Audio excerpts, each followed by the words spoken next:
A long time ago, in a small village, there lived a poor farmer and his wife. They worked hard every day in the fields, but life was not easy. They had no children, and their hearts were heavy with sadness. One stormy night, the farmer was walking near his land when he heard a baby crying. He looked around and saw a small baby boy, wrapped in a cloth, lying near the field. The farmer picked him up and took him home. His wife was shocked, but also happy. "Maybe this child is sent to us," she said with tears in her eyes. From that day, they raised the boy as their own son. The boy grew up strong and kind. He helped his parents in the fields, plowing, planting, and carrying water. Unlike others who complained, he worked silently and with patience. Slowly, the crops in his field grew better than anyone else's. The grains were bigger, and the harvest was always full. But the villagers did not feel happy for him. They grew jealous. Some said he must be using tricks. Others mocked him or broke his tools. Some even stepped on his crops when he was not looking. But the young man never fought back. He stayed calm, worked harder, and treated everyone with respect. Then one year, heavy rains came. The river overflowed, and all the crops were destroyed. Fields were empty, and people had nothing to eat. Children cried from hunger, and families sat hopeless. Only one man had food left. The young farmer had saved his grain carefully.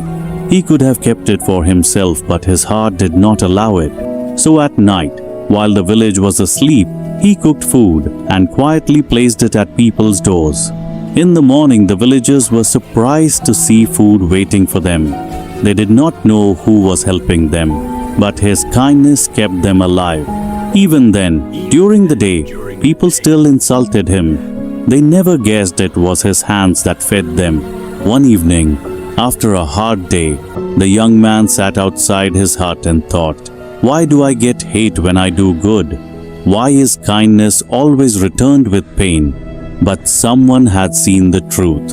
An old villager, too weak to farm but sharp in his eyes, had watched the young man carrying food in the nights. The next day, when the villagers gathered, the old man stood up and said loudly, "You call this young man a liar and a cheat? But do you know who has been feeding you all these nights? It is him. Without him, many of you would not have survived." The crowd fell silent. Shame filled their hearts. For the first time, they looked at the young farmer with guilt instead of jealousy. That same night, riders came with the royal seal. They said the king and queen had lost their baby boy years ago in a storm.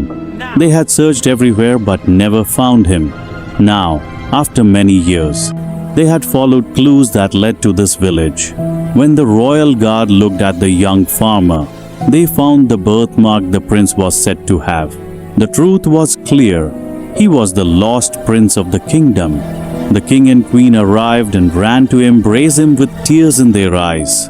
The villagers bowed in fear, remembering how badly they had treated him. The king was angry and ordered soldiers to punish the villagers.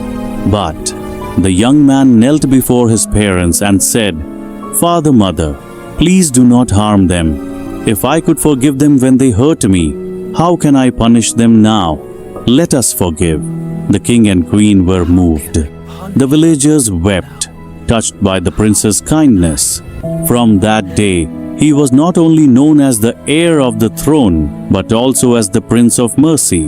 His parents, the farmer and his wife who raised him, were honored and lived happily in the palace for the rest of their lives. And his story taught everyone that cruelty and jealousy may rise like storms, but they always pass. What stays is kindness, which leaves behind light, hope, and love.